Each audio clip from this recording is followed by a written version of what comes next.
ચલો આને શું કહેવાય? ત્રાજવું. તો આપણે ત્રાજવુંની મદદથી ભારે અને હલકું શીખવાનું છે. ચલો આ છે ઇરેઝર, ચેક રબર. તો આપણે એક ત્રાજવામાં ચેક રબર મૂકશું અને એક ત્રાજવામાં પાનું. તો હવે આપણે જોઈએ કે શું ભારે લાગે?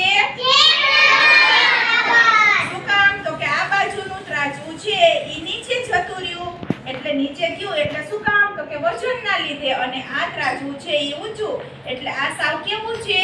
હલકું. કેવું છે? હલકું. ચલો હવે આપણે જોઈએ આ શું છે? એક બાજુ પથ્થર મૂકશું અને એક બાજુ બોલ. કેવો છે? હલકો. જો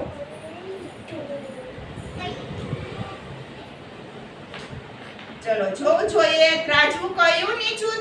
પથ્થર.